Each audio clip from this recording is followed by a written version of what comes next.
Baik, kita teruskan dengan tangkap layar kedua. 5.2 Perbandingan sumbangan tamadun awal. Okey, kita akan lihat dari beberapa aspek: pemerintahan dan pentadbiran, kegiatan ekonomi, teknologi, kesenian dan kesusasteraan. Okey, kita lihat dulu di bawah tamadun Mesopotamia, pemerintahan dan pentadbiran. Okey, raja menjadi pemerintah negara kota. Okey, pengenalan ni undang-undang yang dikenali sebagai Kod Undang-Undang Hammurabi. Okey, diperkenalkan, yang mana mengandungi kira-kira 282 perkara yang berkaitan dengan perdagangan, kecurian, denda dan hukuman. Okey, antara sumbangan Hammurabi ialah membina bangunan, meningkatkan perdagangan dan memperbaiki sistem pungutan cukai. Okey, jadi secara tak langsung ia membawa kepada kemakmuran Empayar Babylon. Okey, bagi tamadun Mesir Purba, raja dikenali sebagai Firaun. Firaun ni dianggap sebagai Tuhan lah. Okey, berkuasa mutlak. Okey, Firaun percaya konsep kehidupan selepas mati dan menghormati mayat untuk dikebumikan. Okey, selain daripada itu, Firaun juga berperanan membentuk kestabilan dan kemakmuran dalam ekonomi, di mana menggalakkan perdagangan menggunakan jalan sungai dan mengambil berat tentang keselamatan pedagang.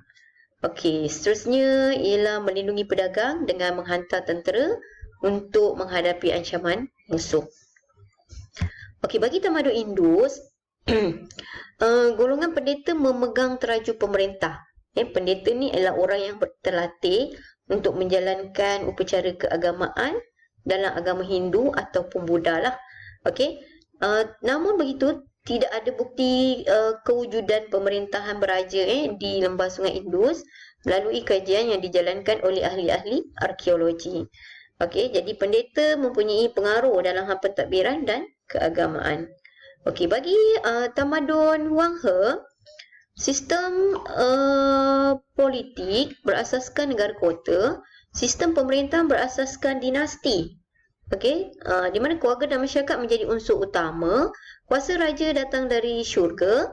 Wujudnya pembahagian kelas sosial. Raja berkuasa dalam bidang ekonomi, politik dan agama. Dan dalam kepercayaan masyarakat Cina, raja perlu mendapat kebenaran daripada Tuhan untuk memerintah.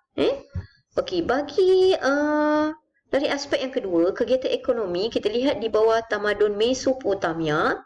Okey, ekonomi ditadbir secara berpusat oleh raja dan golongan agama. Wujud pekerjaan seperti pegawai, petani, jurukira dan hamba. Okey, berlakunya bilangan petani dan jumlah tanaman ditentukan oleh kerajaan. Dalam kegiatan ekonomi ataupun pengurusan pekerjaan, wujud apabila berlaku lebihan hasil pertanian, lebihan hasil pertanian, maka wujudlah pengurusan dalam pekerjaan. Okey, seterusnya masyarakat yang bekerja sebagai petani mula mengubah pekerjaan mereka, ada yang menjadi peniaga, pedagang dan artisan. Okey, aktiviti perdagangan dijalankan secara meluas. Okey, munculnya pengusaha tekstil, barangan tembikar dan juga alat-alat keperluan harian. Okey, kemudian permintaan terhadap tukar rumah juga meningkat untuk membina rumah kerana berlakunya peningkatan pertambahan penduduk. Okey, seterusnya kita lihat di bawah tamadun Mesir Purba. Okey, pekerjaan utama ialah petani. Okey, petani akan bayar sewa tanah kepada Firaun. Wujud pengkhususan pekerjaan terutama dalam bidang pembuatan tembikar, penenunan, peralatan harian. Okey, ekspor utama ialah tekstil dan kertas. Selain daripada itu, adanya kegiatan pelombongan emas, okey, perdagangan. Ini kerana faktor yang membawa kepada perkembangan aktiviti perdagangan ialah Sungai Nil itu tadi. Kerana Sungai Nil yang lebar dan dalam membolehkan kapal berlabuh. Mudahkan kapal untuk berlabuh. Okey, seterusnya tamadun Indus. Okey, juga berasaskan pertanian. Okey, seperti barley, gandum, kacang. Ini merupakan tanaman-tanaman utamalah. Okey, selain daripada itu juga menternak lembu dan kambing. Okey. Penduduk tamadun Indus juga menjalankan kegiatan menenun kain, menghasilkan barangan daripada logam dan tembikar. Okey, aktiviti perdagangan juga berkembang. Okey, antara hasil dagangan seperti emas, manik, gading gajah dan hasil pertanian. Okey, ini kerana adanya perdagangan dengan pedagang dari Mesopotamia. Okey, selain daripada itu, aktiviti pertukangan, aktiviti pertukangan menghasilkan barangan logam dan tembikar. Okey, di bawah tamadun Wang He, okey, pertanian diambil berat, okey, oleh masyarakat tamadun. Okey, antara pembangunan pertanian yang telah dijalankan ialah pembinaan terusan untuk mengairi kawasan pertanian, kemajuan dalam teknologi pembajakan, penciptaan cangkul dan sabit, penggunaan batas untuk pertanian. Okey, tanaman utama ialah sekoi dan padi. Selain daripada itu, gandum dan barley.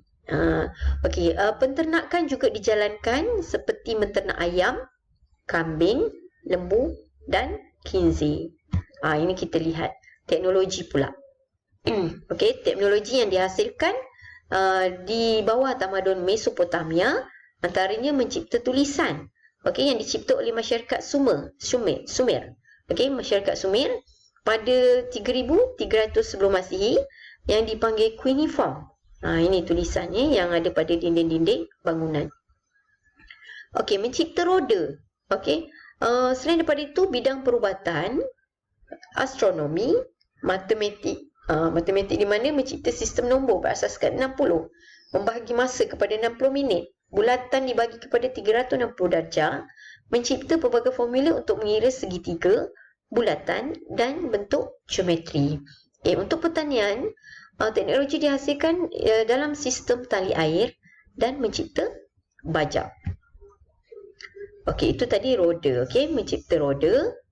Okey, dalam bidang perubatan, astronomi, di mana mereka telah menjalankan kajian terhadap alam semesta, melakukan pencerapan terhadap pergerakan bulan, bintang dan planet.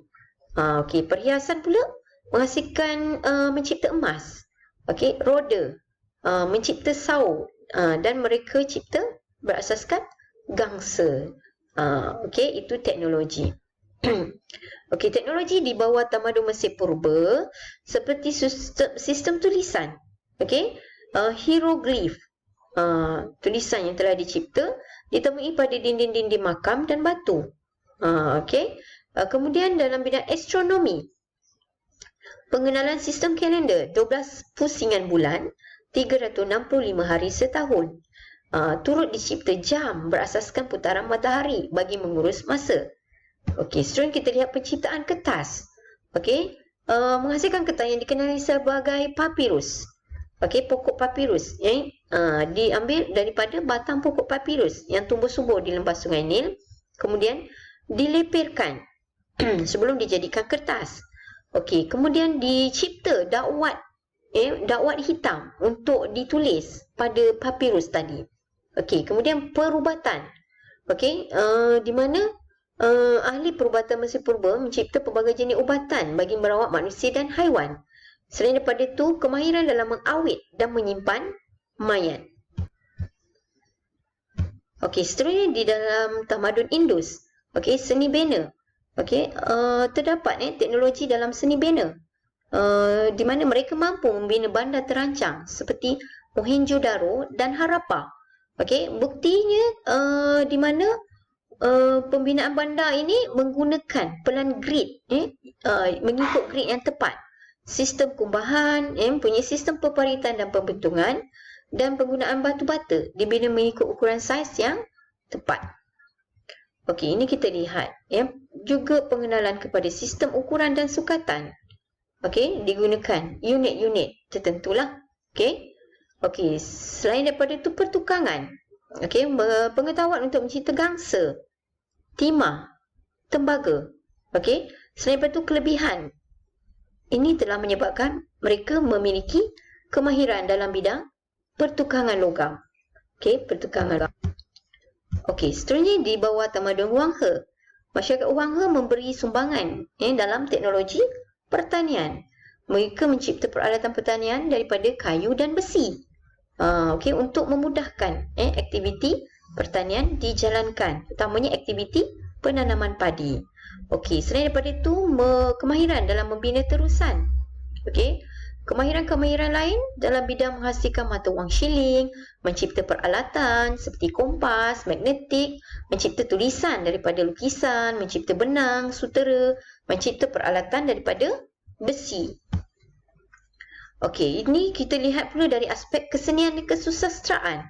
Okey, dalam seni ukir di bawah tamadun Mesopotamia, masyarakat menghasilkan ukiran pada batu.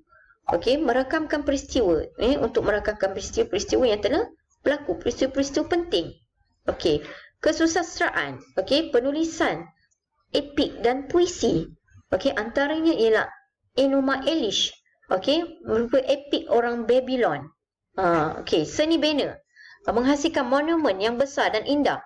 Okey, melambangkan ketinggian budaya.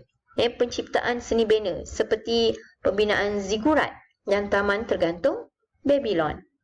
Itu di bawah tamadun Mesopotamia. Okey, tamadun Mesir Purba di mana mereka menghasilkan pelbagai lukisan yang indah dan terkenal di dunia. Okey, lukisan masyarakat Mesir Purba terdapat pada dinding bangunan, kuil, kawasan perkuburan. Juga dihasilkan pelbagai jenis monumen seperti rumah ibadat, sphinx, piramid. Di mana piramid merupakan kawasan perkuburan Firaun. Pembinaannya menggunakan ribuan pekerja. Okey, itu di bawah tamadun Mesir Purba. Okey, kita lihat pula di bawah tamadun Indus. Okey, di mana kemahiran menghasilkan barangan daripada logam seperti tembaga, gangsa, batu permata. Okey, di mana mereka menghasilkan patung daripada batu dan logam. Okey, selain daripada itu, keunikan seni bina tamadun Indus dapat dilihat melalui sistem paip dan pembentungan. Contohnya, air bilik mandi disalirkan ke dalam longkang tertutup. Longkang yang dibina di bawah jalan raya. Okey, selain daripada itu, menghasilkan balang. Okey, balang yang bermotifkan alam yang mempunyai ukiran geometri. Okey, selain daripada itu, binaan lain seperti kolam mandi besar, jelapang, dewan perhimpunan, kota yang dibina mengikut grid yang tepat. Itu antara kesusasteraan pembinaan di bawah tamadun Indus. Okey, seterusnya yang terakhir ialah tamadun Wang He. Okey, tamadun Wang He mempunyai kemahiran dalam bidang kesenian dan kesusasteraan. Okey, antara hasil-hasil sastra yang dihasilkan ialah puisi-puisi romantik, lirik. Okey, lirik dalam pelbagai bentuk tradisi. Okey, selain daripada itu, kemahiran dalam menghasilkan tembikar. Okey, contohnya pada zaman dinasti Shang, mereka menghasilkan hasil cipta yang diperbuat daripada tembikar dan gangsa. Okey, kemudian juga dijumpai pelbagai objek yang diperbuat daripada gangsa ditemui dalam kawasan perkuburan dinasti Shang. Okey, bandar pertama yang dibina adalah pada zaman dinasti Shang juga. Okey, berdasarkan kajian ahli arkeologi, istana dan tempat ibadat telah dibina di tengah-tengah bandar. Jadi ini menunjukkan peningkatan atau kemajuan ataupun satu kemahiran yang ada pada masyarakat di bawah tamadun Wang He, Wang He dalam bidang kesenian dan kesusasteraan. Ini adalah contoh peralatan daripada tembaga yang dibina semasa zaman dinasti Shang. Okey. Jadi dengan ini cikgu harap semua pelajar telah mendapat sedikit sebanyak pengajaran daripada tajuk kita pada hari ini. Antaranya kita perlulah menghargai sumbangan masyarakat zaman dulu. Kita perlulah kreatif, inovatif dalam menghasilkan sesuatu benda untuk kemaslahatan ummah. Dengan itu cikgu akhiri penerangan pada hari ini dengan lafaz